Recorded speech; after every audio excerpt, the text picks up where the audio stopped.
Let me welcome you to our final Campbell Institute public event of the academic year. I'm Grant Reher, Director of the Campbell Public Affairs Institute. And before I introduce our program this afternoon, I want to take just a second to thank the many familiar faces in the room that I'm seeing who have become regulars at our events. And I wanted to thank one set in particular, Diana Bureau and Eric Rogers, sitting over there, if you want to raise your hand, because they have been, by my informal count, one or the other of them has been to every single event since I've been director of the Campbell Institute. So it's good. It's good to see both of them here again. So thanks to the two of you. Our students are somewhat absent today, and you may have heard they are off Mayfesting. So probably not a bad thing that they stick to that once they've started that. But I do see some students here, and I appreciate them coming as well. You've probably heard of the Nuns on the Bus tour from last summer, and well, this afternoon we have the lead nun. And if nuns can be rock stars, Sister Simone Campbell is one. And don't take my word for it. Take Jon Stewart's and Stephen Colbert's. Okay. Now, before I say a little bit more about her, I want to offer some additional thanks. I want to thank the Dean's Office for supporting the series, and for technical support, I want to thank Tom Fazio and the Information and Computing Technology Group. I want to give my thanks as well to my colleague Elizabeth Cohen, who helps organize the series, and Bethany Wallowender and Kelly Coleman, who work in the Institute and help put together these events. And thanks too, in particular, to my colleague Peggy Thompson, who originally advocated for inviting Sister Simone here to speak, and it was a great suggestion. Thanks, Peggy. And finally, I want to thank the Norman M. and Marcia Lee Berkman Endowed Fund for supporting this lecture. Norman is here. Norman, can you raise your hand? Thank you very much. Appreciate it. Now, with Sister Simone, we will employ our traditional format. I'm sorry, we're going to go traditional format. But Sister Simone will speak, and then we'll hear brief responses from Peggy Thompson, professor in History and Political Science Department, and Bishop Tom Costello of the Catholic Diocese of Syracuse. And after that, we will ask you to join in, and we'll take your questions and your brief comments. When we do, I'd like to ask you to please wait for the microphone to be passed to you so that you are part of our archive and also part of our live stream. And then we'll repair to the foyer for a very nice reception. Let me make one important announcement. Please silence all ringing devices if you haven't already done so. So let me just say a couple words about our speaker. Sister Simone Campbell is Executive Director of Network, a national social justice lobby. As I mentioned, she was a leader of the Nuns on the Bus campaign tour last summer. I'll give you a minute to get to that. Good thing I asked. She was a leader of the Nuns on the Bus campaign tour last summer, which protested the Paul Ryan budget proposals. It went across 9 states, covered 2,700 miles, and received a lot of national attention. Prior to that, she was involved in advocating in favor of the healthcare reform law, and her work was cited by President Obama as being instrumental to its passage. In the past, Sister Simone has served as Executive Director of Jericho, a California-based public policy organization, and for 18 years, she was the lead attorney for the Community Law Center in Oakland. She has also recently spoken out against sequestration, and I have to say I worried that sequestration was going to get the last laugh on her this afternoon in terms of keeping her flight from making it here. But here she is, and Sister Simone, we're delighted to welcome you to the Maxwell School.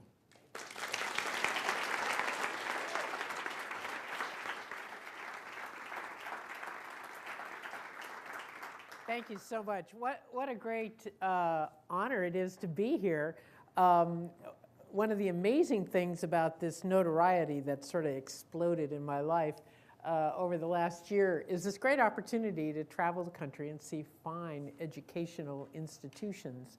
And I have to say, though, that everybody in D.C., when I said I was coming up here, mentioned your basketball experience, and that I ought to be quite considerate when I was here. so I hope this evening that we can, or this afternoon, we can spend some time looking at where our country is, kind of set some scene. Then I want to talk about how that economic reality affects democracy. And then what, from a faith perspective, I see, and then where I think we all meet in making something new or improving at least what we've got. And in doing that, we're going to do a little participation thing. That always makes people nervous, but it's easy. It's a non-speaking part. You don't have to worry about it. But I've learned about commercials. After you say what you're doing, most of us are sensitized then to expect a little commercial. And so as a commercial, I do bring some of our magazines that Bethany's going to put out at the reception so that those of you that don't know Network, and I do know that some of you do, can get a sense of who we are and what we do. And I particularly brought this issue of our quarterly magazine, which I'm prejudiced, but I think it's beautiful. But it's got what we call the centerfold, which is sort of X-rated, because it has the voting record for the last session for the issues that we follow at Network, so that you could see how your senators and members of Congress voted. So we'll put that out. But I goof around and say, oh, don't worry, Tom. I won't. It's fine. I goof around and say, it's sort of my Jehovah Witness activity, because I force these on people. But the way that you know I'm a Catholic sister is that I'll charge you for a second one. So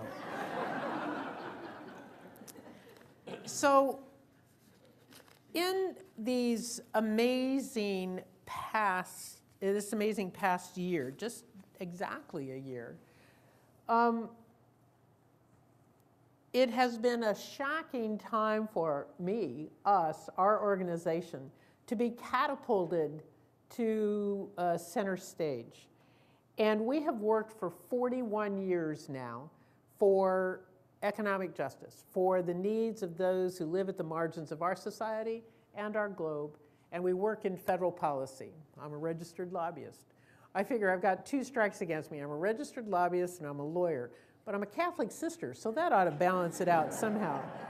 But the thing that started this whole notoriety, actually we have to look at April 14th, 2012. It was our 40th anniversary of Network.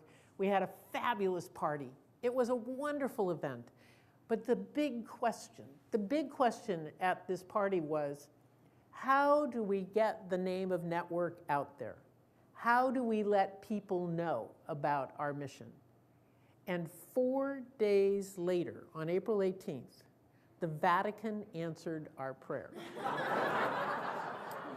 Because what happened was the Vatican, in the censure of the Leadership Conference of Women Religious, said that our organization, Network, which had 9 full-time staff, and we made them nervous, they said we were a bad influence on the Leadership Conference of Women Religious. Well, we had just given the Women Religious an award at our 40th anniversary for collaboration all these years, so we couldn't deny it. But what I quickly discovered was that it got boring talking about Catholic sisters. I very quickly knew I could be public because I have no direct connection. Our organization has no direct connection to Rome. But the Leadership Conference had to be careful because they were formed by Rome. And so I, as the kind of out of that oldest child syndrome, I'm sure there's some oldest children in the room here who could empathize, I was trying to protect my sisters. And so I was public. But it got very quickly boring to be talking about being a Catholic sister.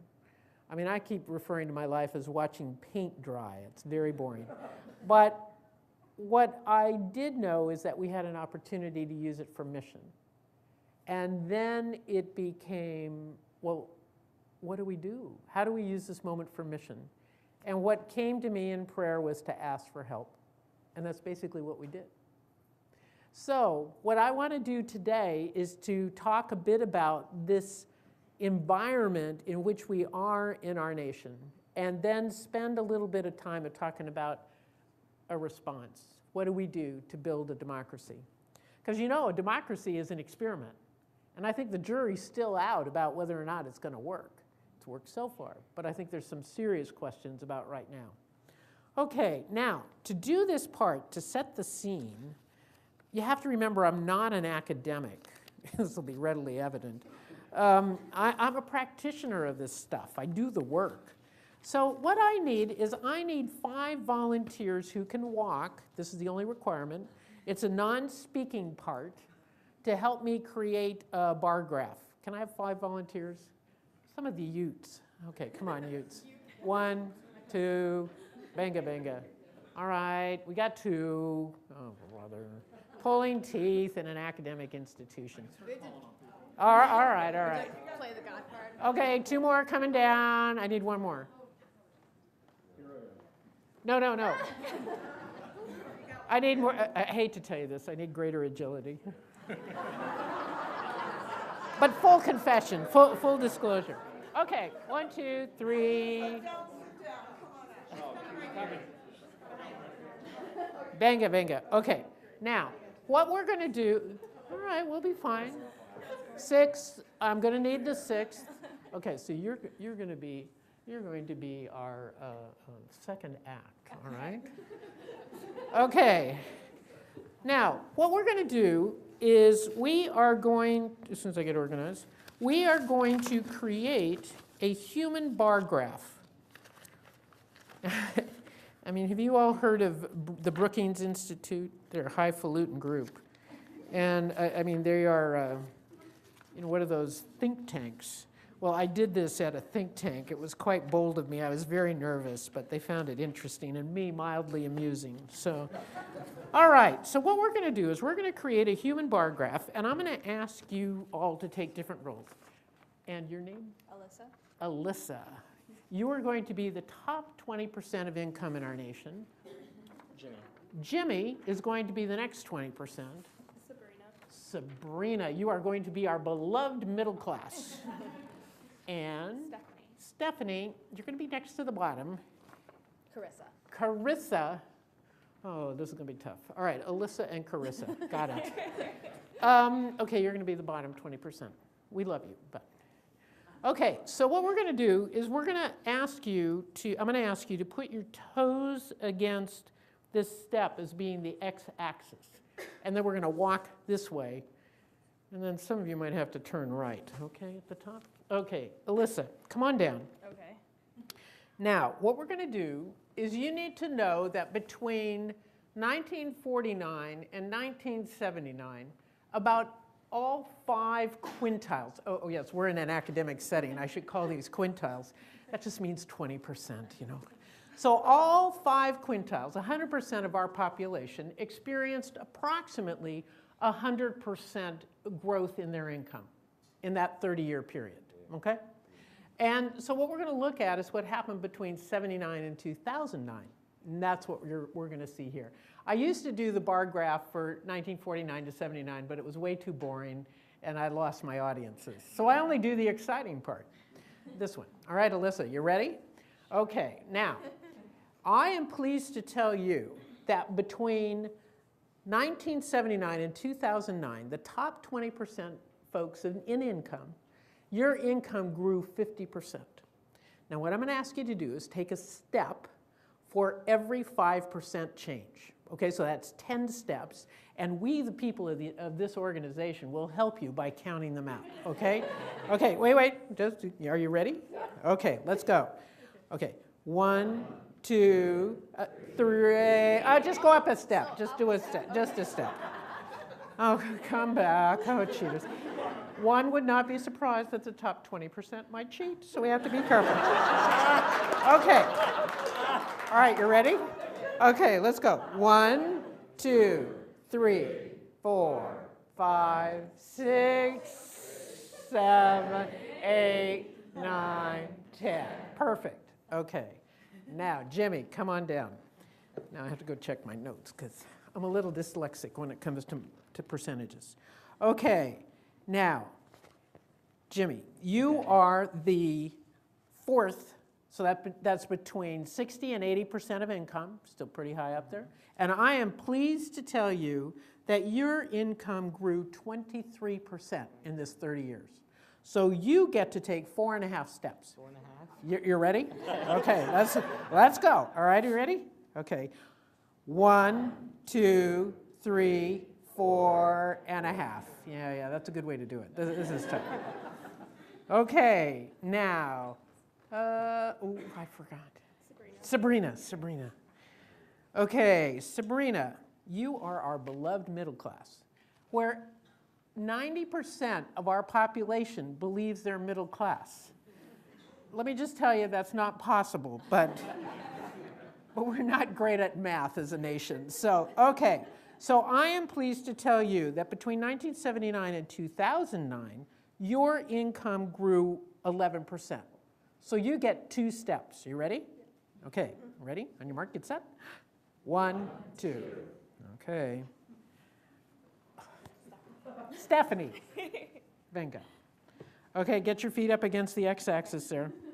Okay, Stephanie, you are between 20, or you are the next to the bottom of the percentage of income.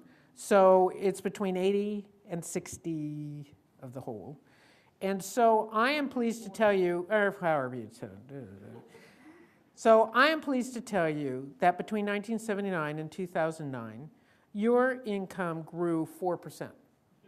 So you get 1 step. You ready? Don't spend it all in one place now. All right? Okay. 1. Okay. Now, Carissa, right? Come on down. All right. Get your feet lined up on the x-axis up there. Certainly the lowest 20% won't cheat, but I am saddened to tell you that in this 30-year period, your income went down 7%.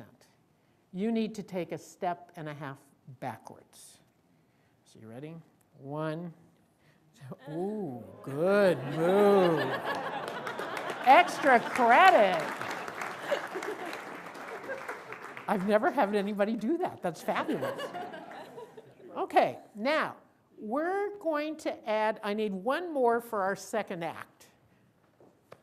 Somebody else willing to be in the second act? Now that you see it's not a tough job? Come on down, somebody.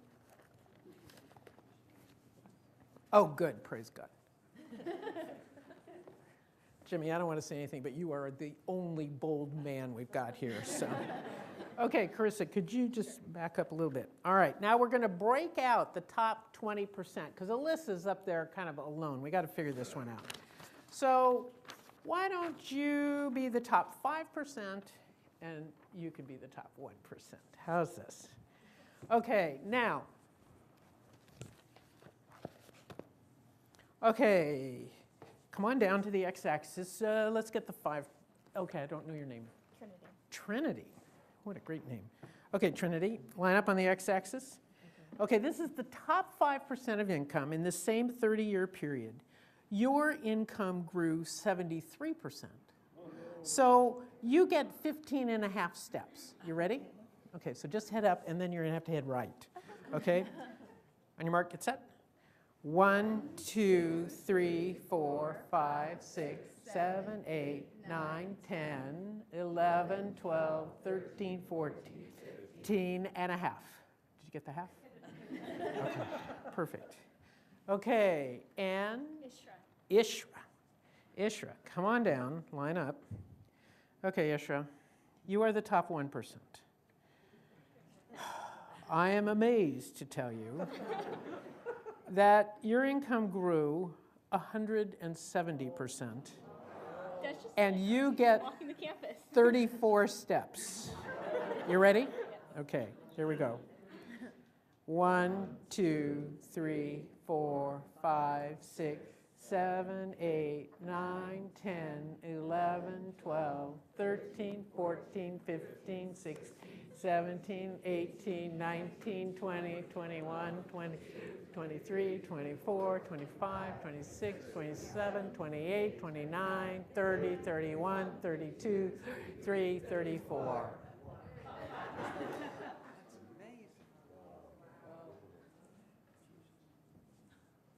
What you think? Wow. A little worrisome.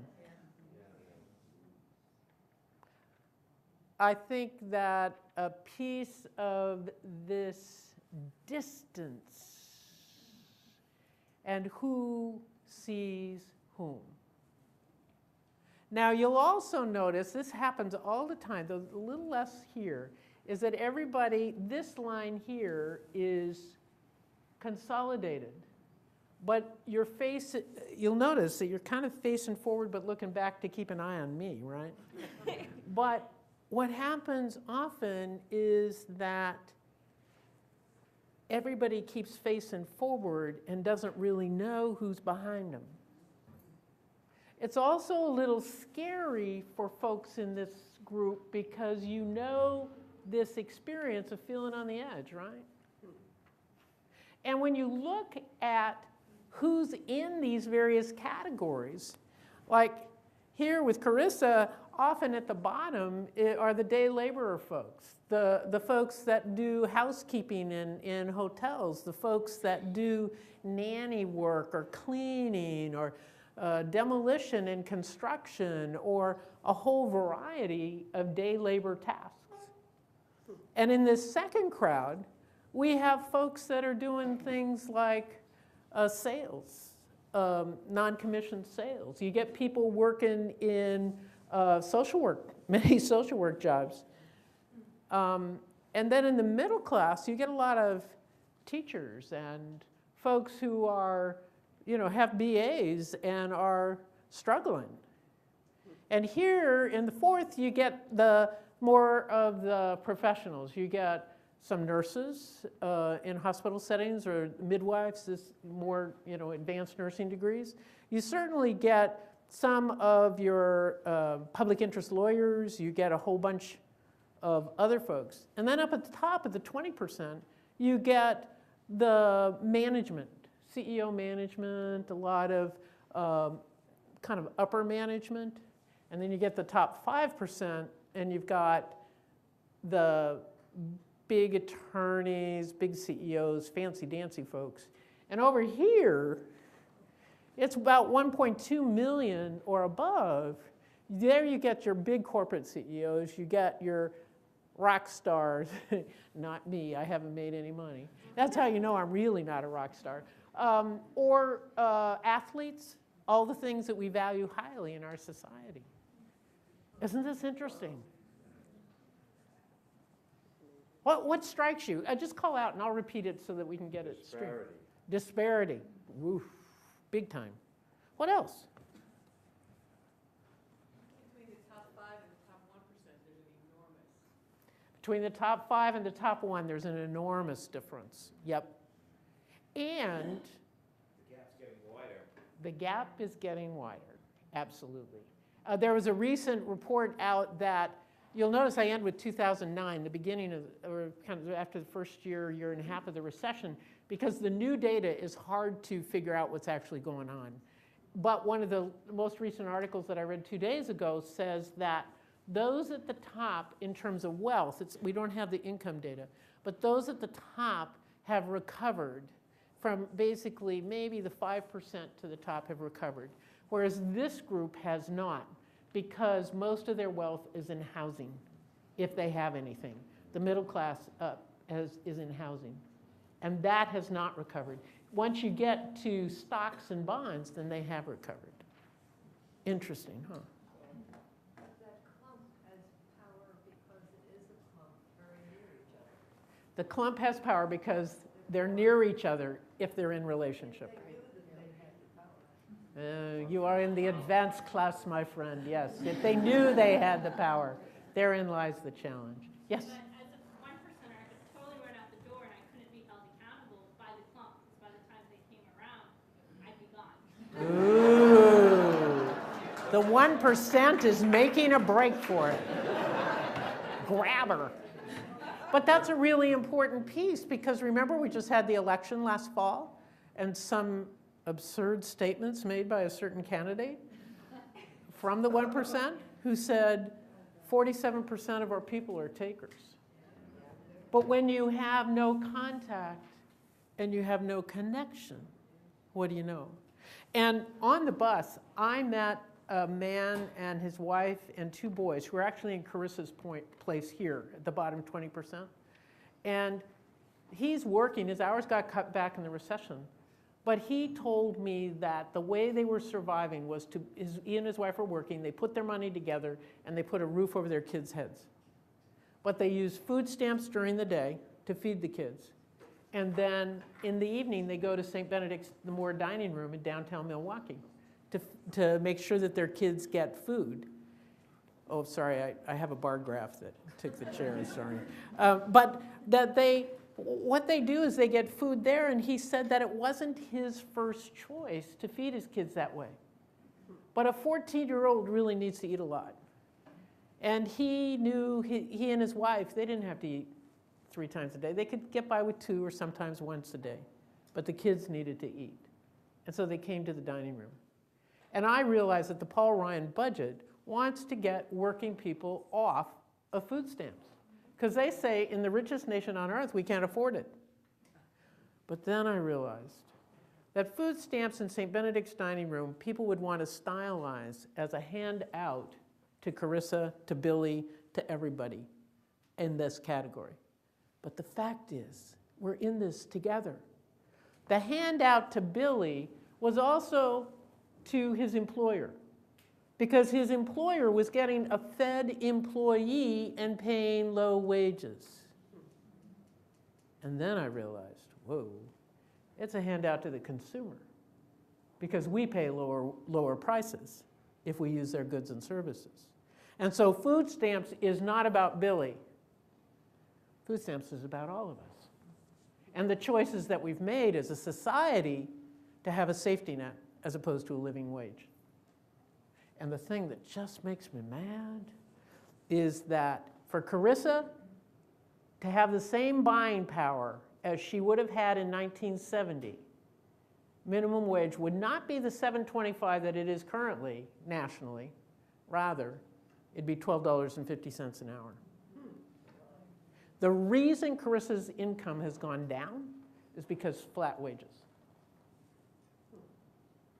This has not been a growth in the economy that has lifted all boats. And even though you want to make a break for it, my friend, it is not possible. The door is locked. But isn't this interesting? And the fact is, I forgot your name. Ishra. Ishra is dependent on the services that Carissa provides. But then I did that in one place early on, and somebody said to me, yes, Simone, but Ishra doesn't see Carissa come in and clean the executive suite. Ishra probably thinks an elf does it when she's gone. And therein lies the problem, is we the people don't see each other. We're separated. Interesting. All right, well done, goods and faithful. I need to collect the, that was so creative, it's so good. Well done, good and faithfuls. But isn't that amazing? How separate we can get from each other in this effort to be a democracy. And the fact is that we the people are trying to live with this theory that if we come together or have our representatives come together and decide how to solve our problems, then we can continue without a king, or some of us would say queens, without a law being embodied in a single person, laws embodied in the group. But here is my huge worry. Ishra wants to flee out the door, or Ishra is so rich she can move any place and doesn't have to be accountable to the place where wealth is made. And that sense of individualism, I don't know if you've seen this piece with me and Stephen Colbert. I've been on it twice. It's pretty amazing. But he said to me, yes, and as Jesus said, I've got mine, Jack. But it's that sense of individualism that is separating us. So that the Ishras of the world, not you personally, I'm sure, the Ishras of the world don't necessarily feel their responsibility to the rest. They might, but they don't necessarily. But the bigger worry for me is that there is a whole cadre of political representatives who feel beholden to the Ishras and do not have much regard for the Stephanies, the Cassandras. Oh, no, I got your name wrong. Carissa. Y'all have Issa names. Did you notice? The folks down at this end. There's a challenge for our government. Now, so what we see is that many have an overpowering sense of individualism. But then what happens, what was pointed out was the close connection down here of 60, 70, 80% of the population. But the fact is they're isolated too and feel powerless. And then we have the reality that for the last 11, 12 years, we have become a nation of fear. Fear drives much of what's going on. Don't you love going through security when you're going to fly? I mean, it's faux security. It's theater. Don't you love the way we are supposed to keep an eye out for strange packages on the metro? Or, report people that are acting odd? Give me a break. I live in D.C., everybody acts odd. It's very hard to tell. And then I realized, I was in this meeting, I'm a DC person, and I have this notoriety, so I get to be a name dropper. And what we say at Network, and staff can always tell when I'm going to drop a name, they say, watch out for your toes, Simone's going to drop a name. But I was in this meeting with Vice President Biden in January, and we were talking about gun violence, and he's just so passionate about trying to do something to corral this violence. And as he's passionately going on, I find inside myself bubbling up, oh no, all of this time is, very little legislative time is going to get taken up with gun violence, and my issue, which is immigration reform for this session, we're not going to have time for it. We're not going to have time. And I find rising up inside of me a political resistance. Well, you can't have time. I've got mine online.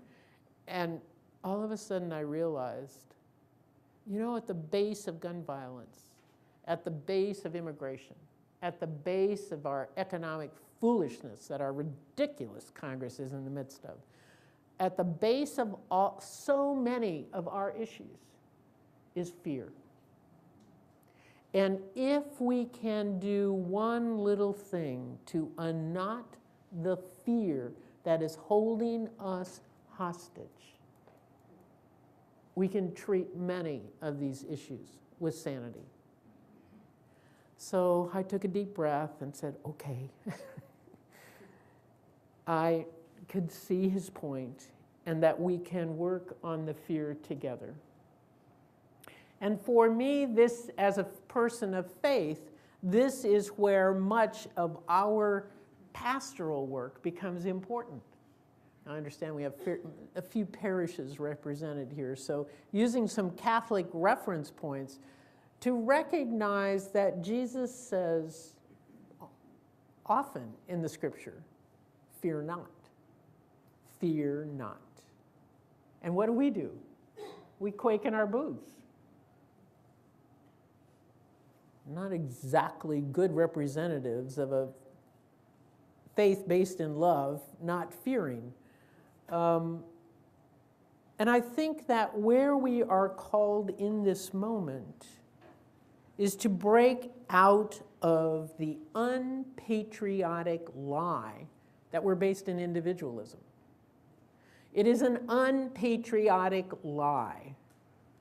And so you get my astute political analysis. Liar, liar, pants on fire.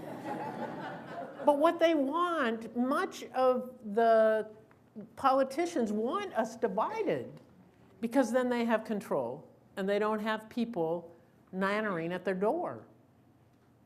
Democracy requires that we nanner at their door.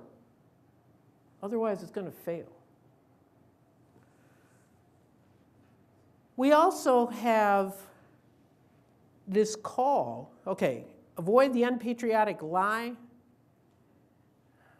I pray that there's some Republicans in this crowd, and here is my plea. Take back your party, please. We desperately need a Republican Party that is committed to governance. Because the current reality is they are being held hostage by fear of the Tea Party. And it is sabotaging any effort to create a government that is supporting of our growth in our economy. It is horrible. Now, I thought of converting to Republican, but I thought it wouldn't work. I've spent too much time with the Carissas of our world, and it just wouldn't work. But the fact is, I pray, some of you are Republicans, please, help us. We need you at the table. And the fact is right now, John Boehner is afraid because he wants to stay as Speaker. He's afraid of Eric Cantor, and Cantor always goes out and stirs up the Tea Party folks so they can't decide anything. Mitch McConnell is facing, who heads the Republicans in the Senate, is facing his election in 2014.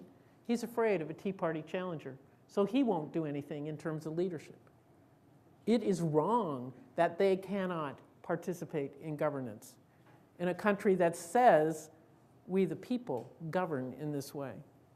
Please, we need you. So what we do at Network, and what I do, is we try to stand up for the 100%.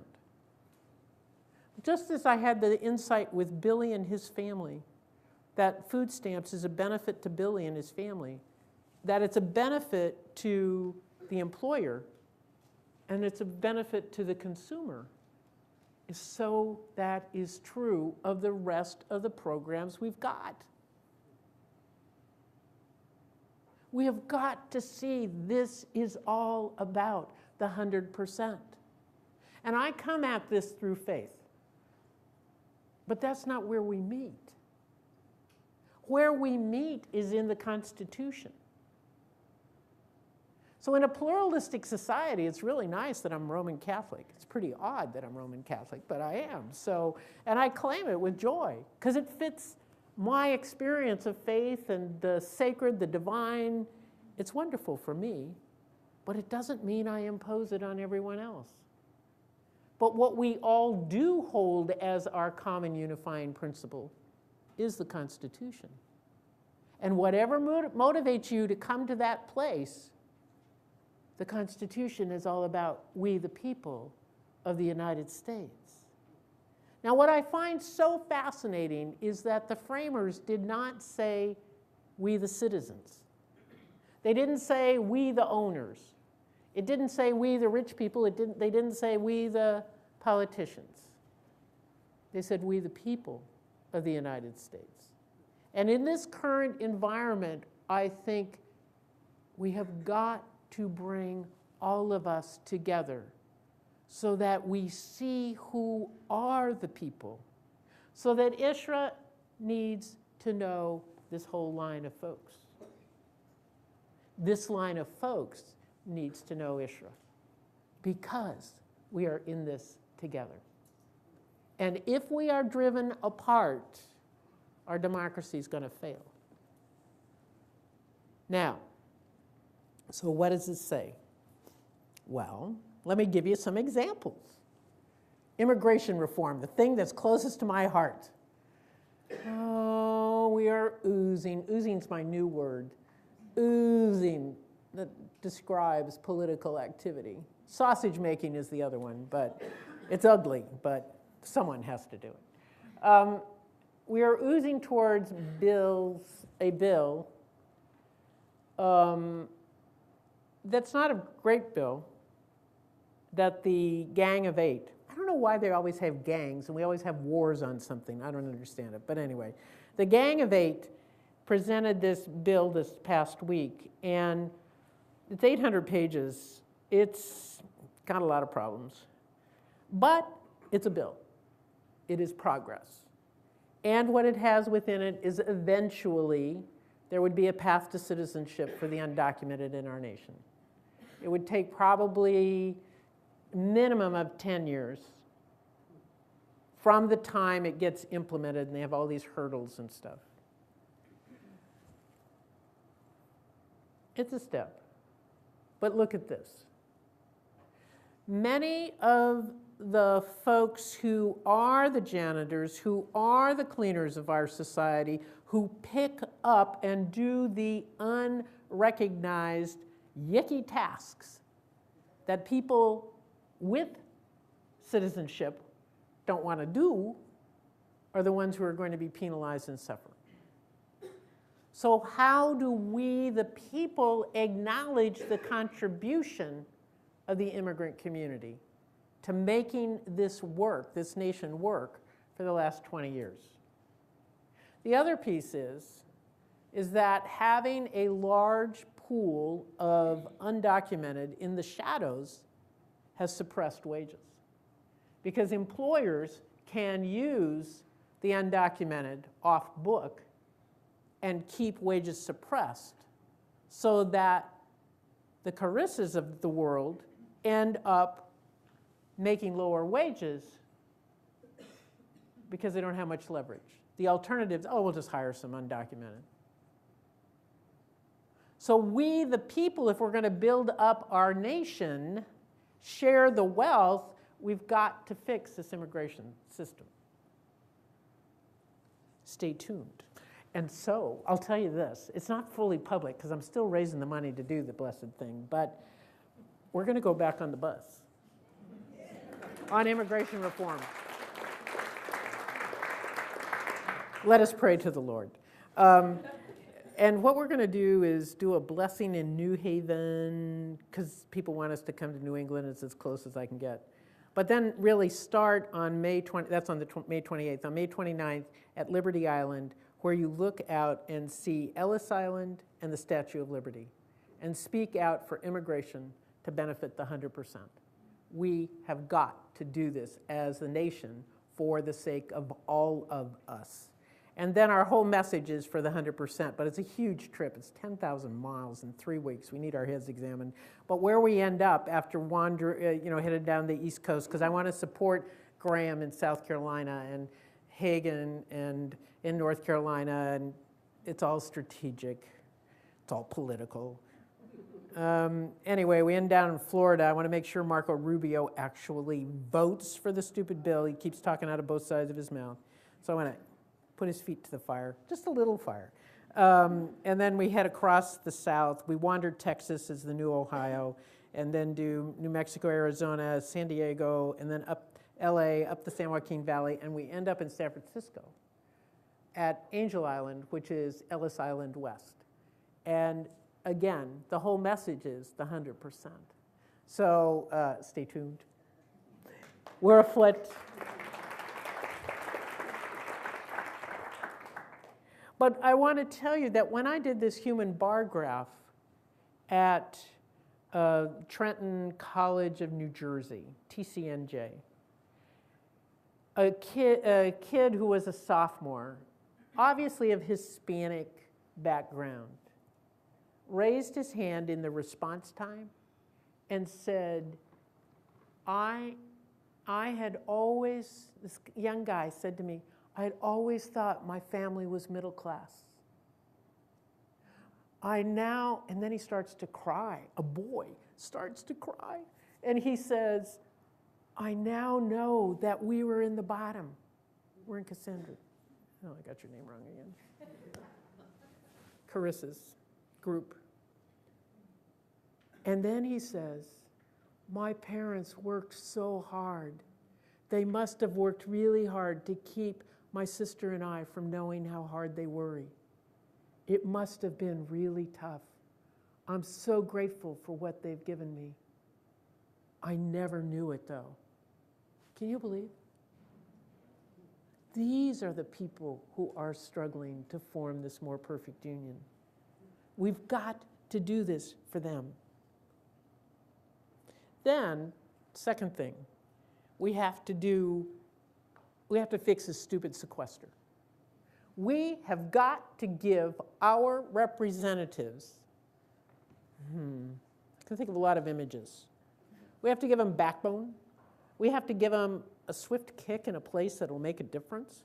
We have to make sure that they govern. I'm privy to all these high-level conversations now. People talk to me. They think I have power. It's pretty amusing. But everyone says, the White House, the Senate, the House, no one thought sequester would actually happen. They never had a conversation about what if sequester happens. Because they said there's a poison pill in this for both sides, nobody will ever do it. But what happened was, those with the commitment to not govern scared away any deal. My tea leaves say, if we build up enough steam, by July we could make a difference. But we have got to build up steam between now and July to push them to do what they were elected to do. We have got to make a change. And you might want to go online. We've got a Faithful Budget 2.0. Those of you that followed the bus know we were out on Faithful Budget. We've got Faithful Budget 2.0, so a new and improved one. But it is a great alternative that we're lobbying to try to make sure that people see there is a way forward, a responsible way forward. We have already done $2.7 trillion of deficit reduction. You would think, listening to some, we'd done nothing. The Ryan budget, the new Ryan budget, wants to claim all the credit for the cost savings through the Affordable Care Act, but repeal the Affordable Care Act. How does that work?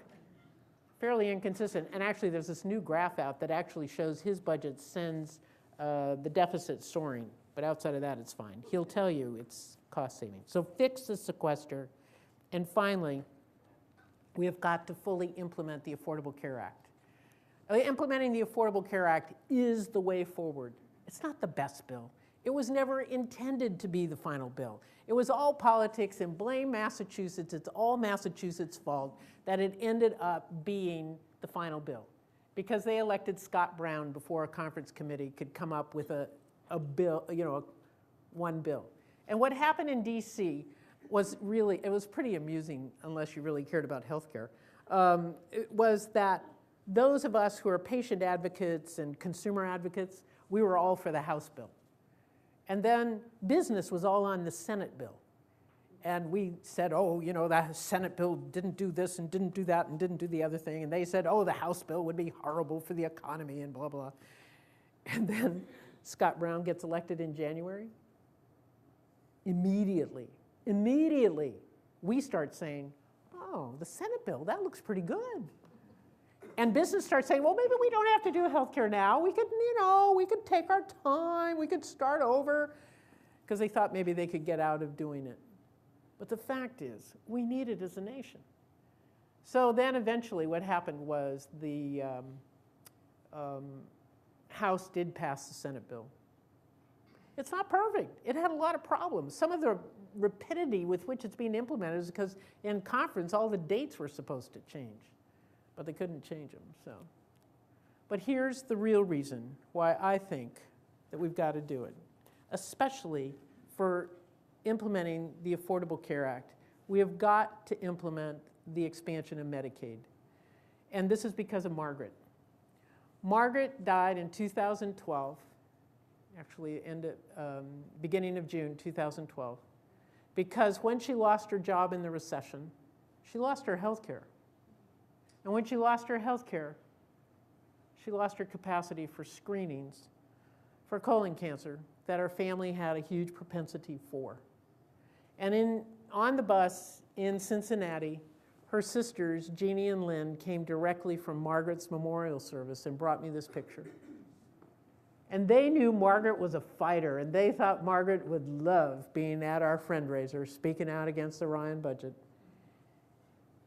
And I carry this in my Bible at this point, because it's because of people like Margaret that I am absolutely adamant that we need to implement the Affordable Care Act and make sure that the Medicaid expansion happens in every state.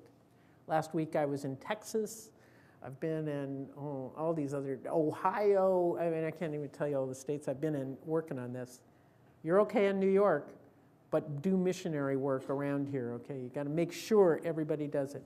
Because if Medicaid is fully expanded, no more Margarets will die unnecessarily because they don't have care.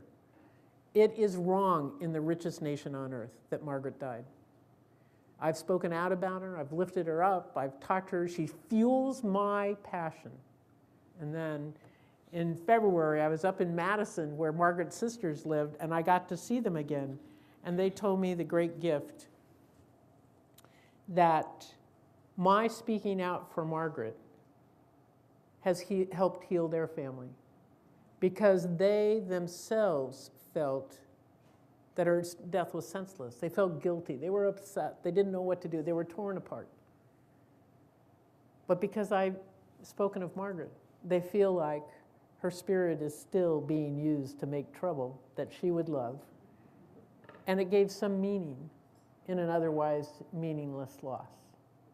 So I feel like that is a total experience of the 100%. When I am touched by the pain of the world as real, and it breaks into my heart, something happens, something's released, there's some hope someplace. And that very hope then becomes nourishment. Nourishment for the family, nourishment for others. And it's that our country is about.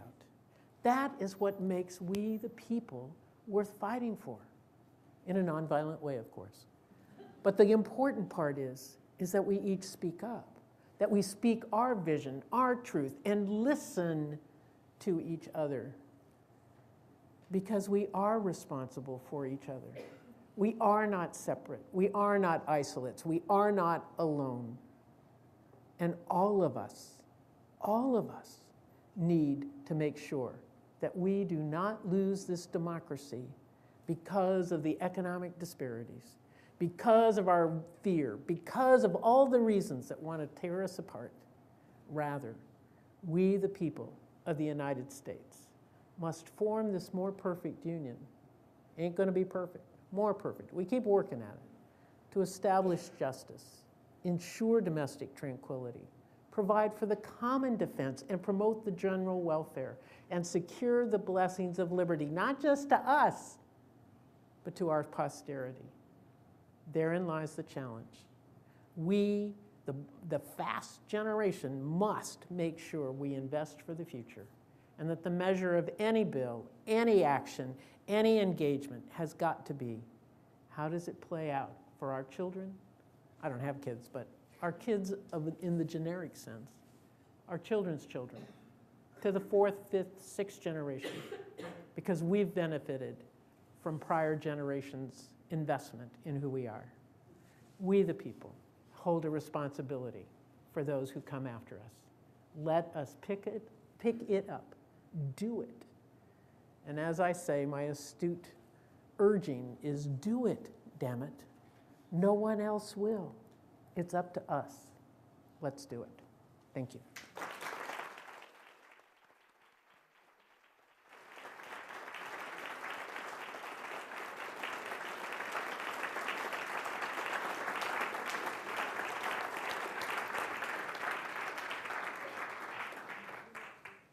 Okay, we're going to hear brief responses now by Professor Peggy Thompson, Bishop Tom Costello, and I think, Peggy, you're going to go first, right? Okay, thank you.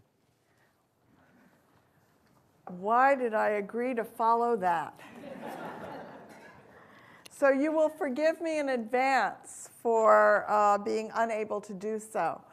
Some of you know that my early research was on the history of lobbying, and my current research is on the history of American sisters. And I never really thought I would have the opportunity to have somebody come who brings those two interests together so beautifully. So I thank you for that. And now I also have a very good answer for any of my colleagues in the Maxwell School who say, why do you study sisters? What could possibly be interesting about them? I will just point them to Simone Campbell. For some of you who know a little bit about the history of what sisters have been going through in this country for the last year, since a reform of the reform was announced by the Vatican and 3 bishops were put in charge of informing sisters of what they're really supposed to be all about, I thought it might be helpful as a historian to return us 50 years today. This year is part of the 50th anniversary of the Second Vatican Council of the Catholic Church, which brought about a number of changes and a number of reforms. And one of the documents of the Second Vatican Council called for the revitalization, the reinvigoration of religious life. And one of the things that members of religious orders, such as Sister Simone, were supposed to do was to recapture and revitalize the founding spirit of their congregations, the spirit of their founders, their so-called charisms. So I thought it might be interesting to just take a moment to look at the founding charism of Simone Campbell's community. It's a community that actually had a branch that was active in Syracuse a number of years ago. It no longer is, the Sisters of Social Service. And some of you who have been in the city for a while may remember that they ran the House of Providence and came from Buffalo and made an important contribution here. But the community itself was founded around 1920 in Hungary, or 1923. And one of their founders was a woman named Sister Margaret Schlachta, and I thought as you were telling the story of Margaret, how fitting it was that her name was Margaret. Sister Margaret Schlachta was not only the co-founder of the Sisters of Social Service in Hungary, she was also the first woman in the Hungarian parliament. And she was elected, I believe, in 1920. When the sisters had come together but were not yet officially recognized as a religious congregation. The Sisters of Social Service were founded to be a modern community, to be engaged in the active work of social justice, and to live in the world. And I thought it would be appropriate to share with you just a couple of Margaret Schlachta's words, because as the Vatican criticizes people like Sister Simone Campbell, they don't know their history. Here is what the founder of her community established as part of their charism, of their spirit.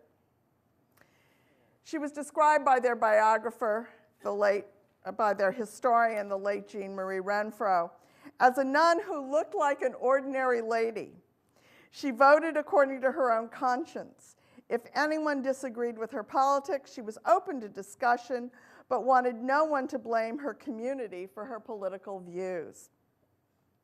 Margaret Schlachta herself said that the community she founded was established, quote, with the purpose of bringing the old traditional form of religious commitment from the heart of the desert into the center of life, and in this way to respond to the personal and social needs of our modern world.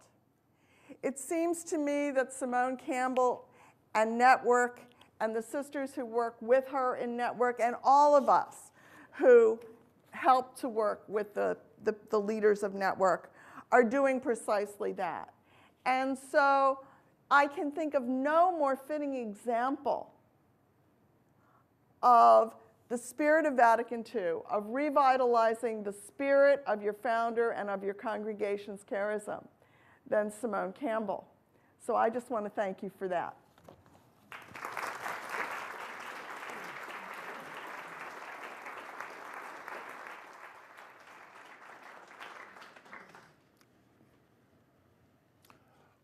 When I was young, a long time ago,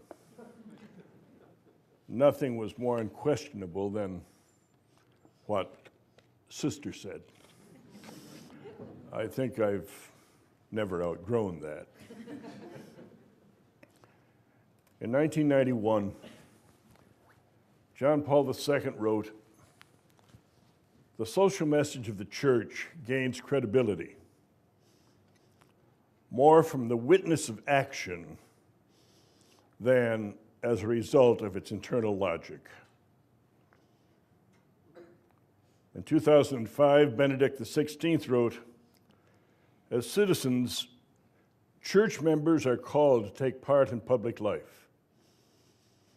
They cannot relinquish their participation in the several economic, social, administrative, and cultural questions which promote the common good."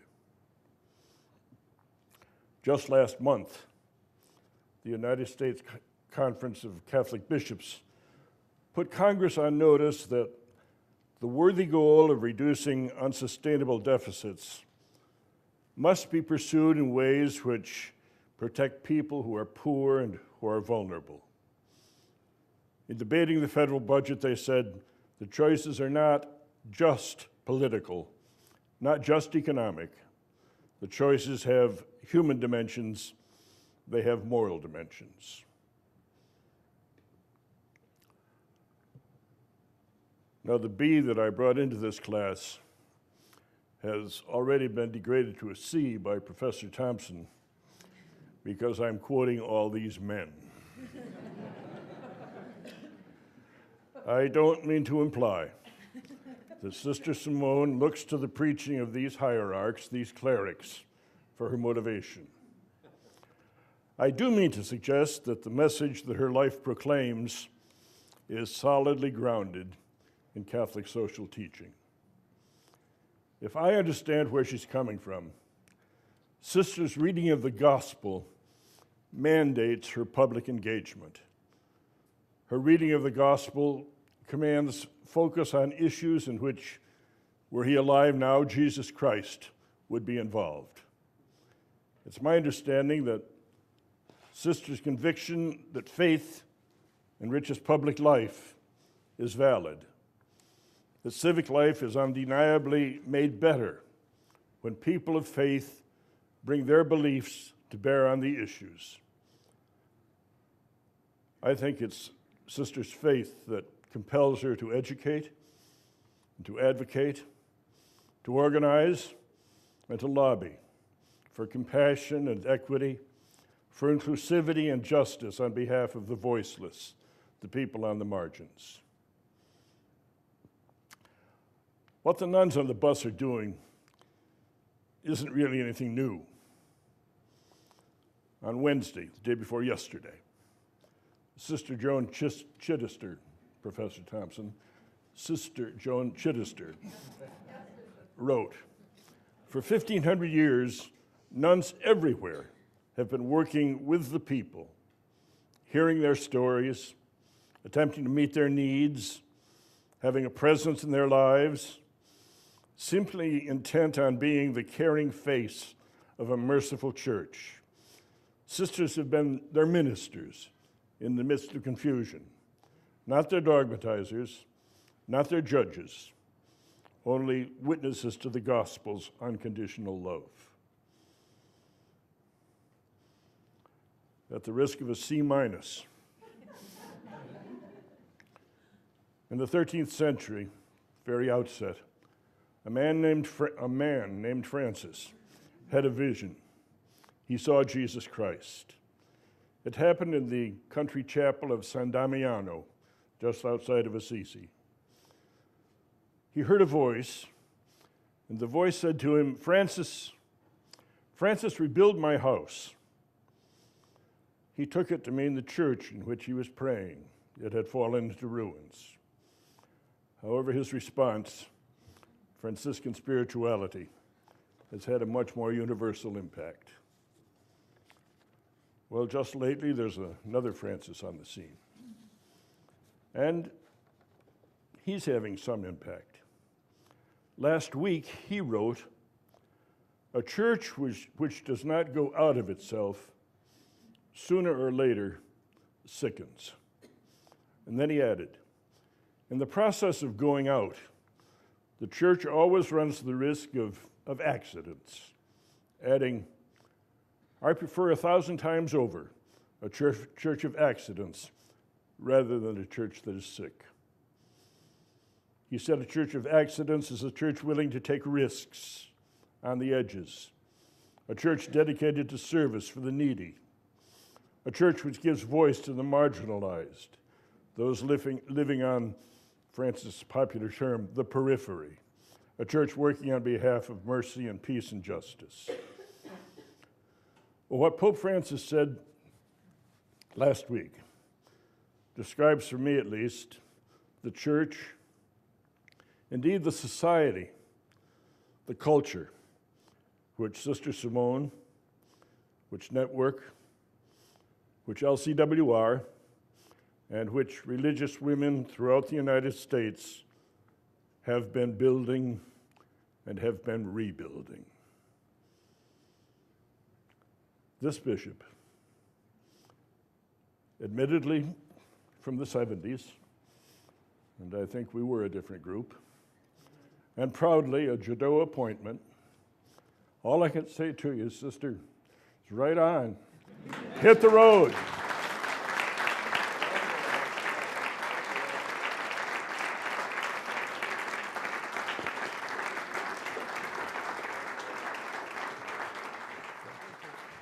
Thank you. Thank you. Who you are and how you are.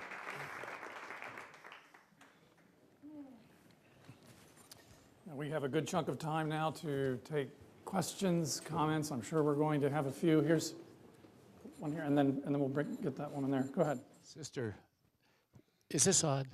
Yeah. It is. In New York State, in Syracuse, we have two senators that were for Obamacare, and now we have a representative who is for Obamacare.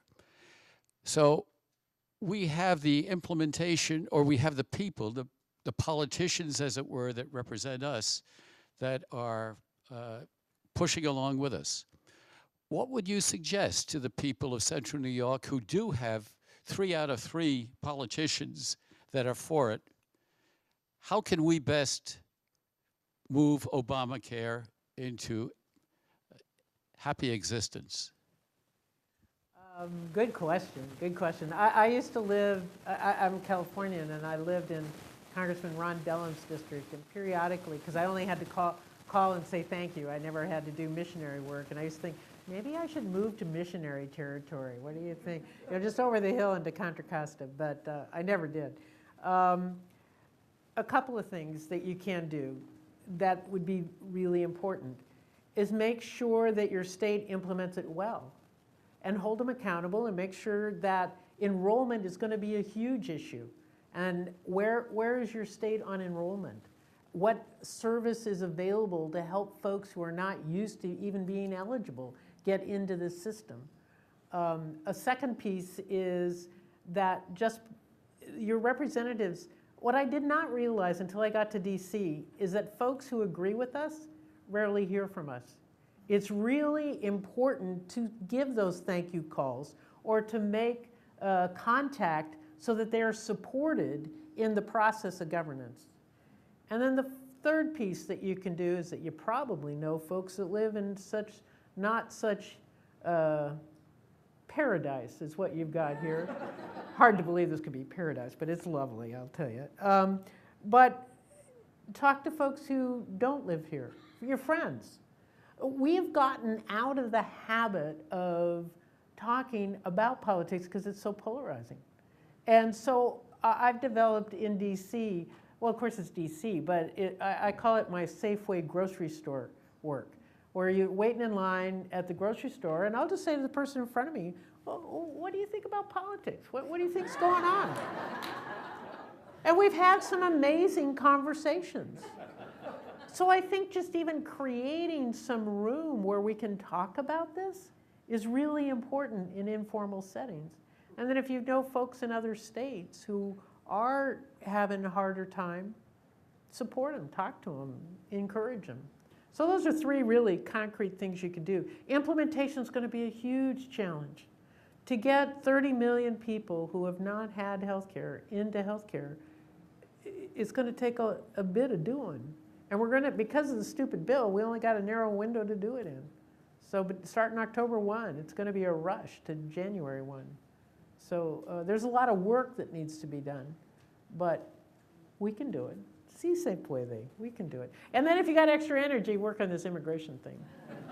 Chuck Schumer needs support on it. And I'd just like to say that, as Sister Simone mentioned earlier, if you have a little extra cash, you can always send it to Network to support the Nuns on the Bus tour, so that they can lobby in these states where things are less optimistic than they are around here. I just brought my shirt from Michigan. Yes, This is from their Michigan stop last summer, and you can support that, and you can tell your friends to show up when they have rallies in these states that are not so far advanced, perhaps, as New York. I know. If everyone was like New York, it'd be a little easier. Thank you, sisters, for coming. I want to bring up the graph. The top, the low 20%. People with disabilities aren't even represented, and it's visibly represented in the lower 20%. Even if we're lucky enough to gain education, we will not leave the lowest 20%. But the people, the executive directors that run many of the programs for people with disabilities are in the top 20%, making up to $500,000 a year.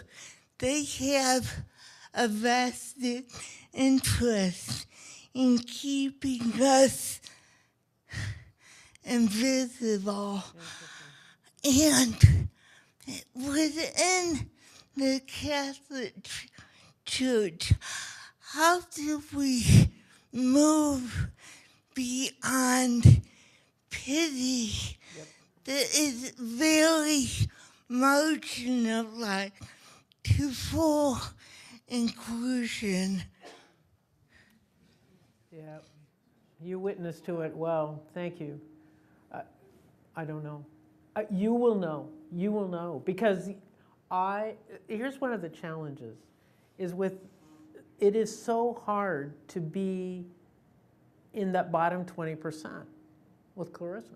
It's just so hard because you have to spend so much of your energy for survival that doing the other political part of lifting up the story is really challenging.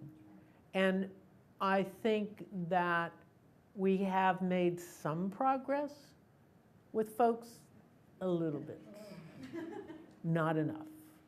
But the fact that we've made a little progress makes me think more can be made. And how do we then, if we're really looking at the 100%, then we have to be responsible that it is the 100%. And all of us need to be able to use our voices, to speak out, to use our God-given skills. And Catholic social teaching is what we come from. You're absolutely right. I mean, Bishop, that's the place we come from is all about the dignity of the individual. And sharing your dignity with us gives us a window into a world we don't know. And so we need to learn. We need to learn from each other. And that's the challenge.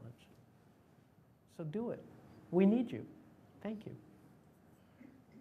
Anybody else?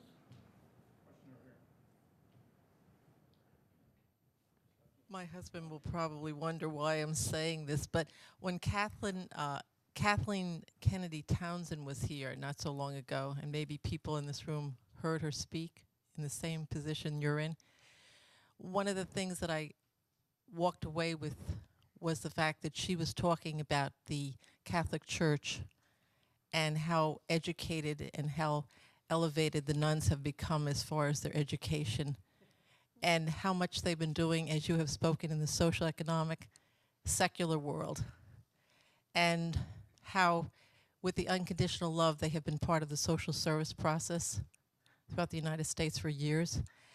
But with, and this is kind of crossing the boundary a little bit, what are the nuns doing besides being outside of the Vatican,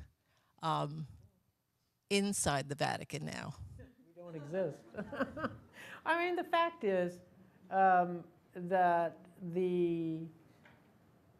to my knowledge, in the Congregation for Doctrine of the Faith, there are no women employed in anything but a janitorial capacity. And in the Congregation for Religious, the one woman that was there from Australia just went home, got sent home. And so to my knowledge, there aren't any women there. The fact is they're just not used to dealing with women. So, and I work in the federal government where I have a hope of change. So, but look at this, look at this. The fact is our, okay, sisters are laity, okay? We're not ordained, so we're laity. Our role is to take the gospel to where it wouldn't go otherwise. And so, I mean, that's what we've always done, is that we live the gospel in relationship with folks every place who need us. And what I've discovered on the bus is how hungry people are for whatever this bus is. I showed up in Wisconsin and in October, and they said, oh, the nun on the bus is coming. And everybody said, well, where's the bus? Where's the bus? Well, we only could afford it for 2 weeks, but the bus has become a character, has become a character of hope. But I think what it's about is the fact that we are striving, failing at times, but striving to live the gospel engaged in the world is because that's where the hunger is. And I've got this poem about this hunger, and some of you know the story from about loaves and fish, and we were goofing off about it. And so I don't know if that's why it's in my brain, but remember the story? It's from the Christian scriptures, and Jesus is out teaching, and the people followed him, and they're getting hungry, and the apostles are nervous, and so they say, well, send them back to town to get food. They're hungry. And Jesus says, well, feed them yourselves. What have you got? And they said, well, you know, we just got little 5 loaves and 2 fish. I mean, you know, what's this among so many? And he says, oh, you know, give it out. Blessed and broken, it's enough. Well, so in the end of Matthew's account, this account is in all 4 Gospels. It's one of the few things that's in all 4. And in Matthew's version, it ends with saying, 5,000 men were fed, saying nothing of the women and children. And I always wondered, I prayed about that. What did that mean? Because it couldn't have been that sexist. What I figured out was, it was only the men thought it was a miracle. What happened was, the women brought the food, and they knew that the real thing was sharing. So this is my poem, because I think what we're about is trying to be food. And the poem goes like this. It's just called Loaves and Fish. I always joked that the miracle of loaves and fish was sharing. The women always knew this.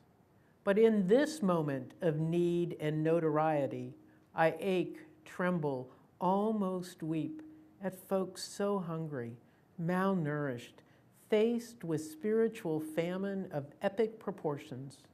My heart trembles with their need. Apostle-like I whine, what are we among so many? The consistent 2,000-year-old ever-new response is this: blessed and broken, you are enough. I savor the blessed, cower at the broken, and pray to be enough. That's what I think we're about.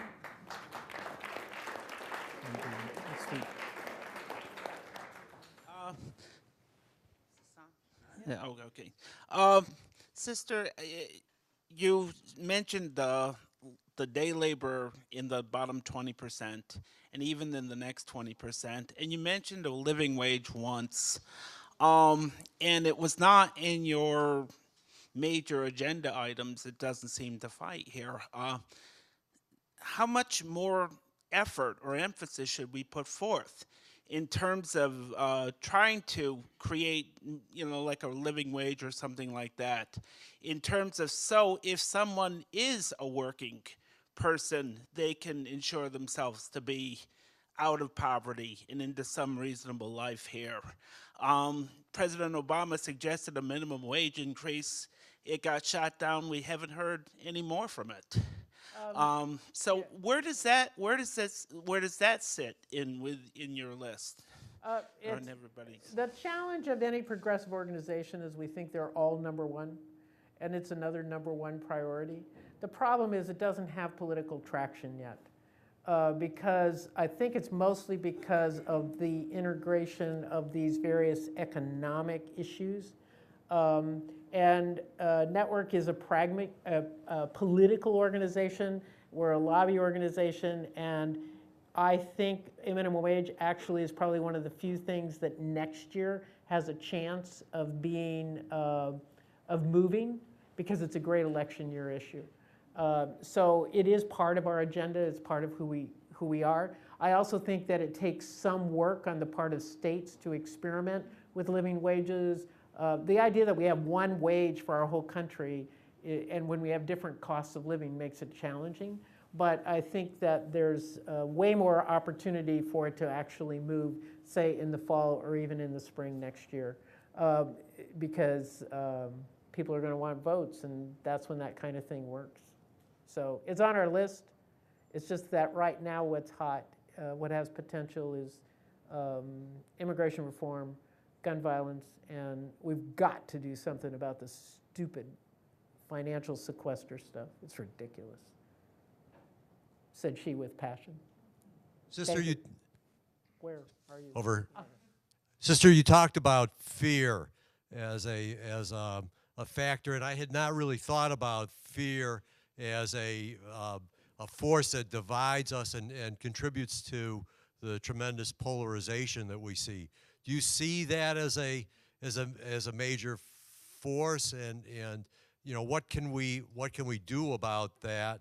And I assume it affects all the parties in this step of economic disparity. Absolutely. I mean, just things like on Capitol Hill, if a staffer from a Republican office talks to a staffer from a Democratic office, both staffers get in trouble. I mean, the idea that you talk to somebody who thinks differently is just not given in the political reality at this point. It's seen as being a traitor because it's so polarized.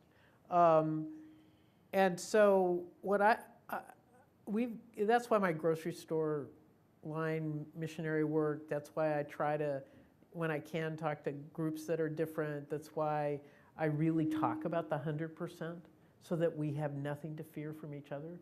The only thing we have to fear is that we're divided, not that we come together. And I think touching this piece of fear, just even by touching it, sort of loosens it a bit. And to say that we have each other's backs, we can relax. For the bar graph to know that they're not alone eases it. And then we have to actually then do something with it so that they're not. But one of the biggest things is that lowest quintile, the one above, is the most fearful group because they've seen people lose ground. And that economic fear becomes terrorizing. so that they get, it's very challenging. And the other place is the 5%. The 5%, there's a study out, some sociologists did it, I don't know how they got to the 5%. The 5% fears most slipping down to just being in the 20. And that appears that the top is so top that it doesn't matter so much to them, but it's the 5%. They could go either way. They want so much to go further up, they're so fearful of going down. So how do we ease them? I mean, talk to them, embrace them, say they're not alone, it's okay. But the other piece that I think is really important is that we no longer talk about economic growth. We talk about economic health. And that our economy, we don't need more stuff. We need to create a sustainable environment. So we've got to talk about economic health. Anyway, those are my suggestions. We have time for one more question. Yes, go ahead. Well, I don't know if this really is going to fit in, but it seems to me the fear on the part of Republicans especially is that of socialism turning into communism. They blow it up. And I have members of my own family think this country is going socialistic, thus communistic after that. I think it's ridiculous. But I think that's the crux of the fear on the part of a lot of politicians, particularly in the Republican Party and the conservative Democrats. They're afraid of all that control, that their liberties are being taken away from them. I think, well, you may be onto something with that. I think that goes to what I'm calling the unpatriotic lie, that they have rewritten the story of our country. And the fact is that the story of our country is communal, not socialist. And communal means we do this together and we support each other in the process. And it really did start. You'll notice that the bar graphs is 1979 to 2009, started with really Ronald Reagan in the 80s. And this whole idea of trickle down that never trickled. Unless you're looking for maybe glacial time or something like this, I don't know. But the challenge is that in rewriting our founding myth as being all in individualism, that's why anything that is community is seen as socialist. Community is who we are as a nation. If you look at the real story, we have a historian here, of the formation of the West, was all about community. Few people, the reason why we know Kit Carson and Sacagawea, Lewis and Clark, is all these, that was the exception that they went out alone. They went in groups. You formed a wagon circle. You had a barn. One of my favorite images is, can you imagine having a barn raising by yourself? I mean, just give me a break. So what we have to do is reclaim our story. This isn't about socialism. Yeah, it's right to be afraid, but this fear is perpetrated by those who want to rewrite our story. Because they're getting something good out of it. I don't know what. Control, I think. But the fact is, we, the people of the United States, is a communal story. So I know, I've got a brother Jim too, so I understand your pain, but it's very hard. But we've got to find a way to talk about it. Even they are part of our communal story. And if we begin to talk community, who are we as a community? Then I find it eases it a bit for them. Especially if I try to pursue, what are you afraid of? What are you worried about? What would happen? Well, let's say the worst happens. Well, what would that be?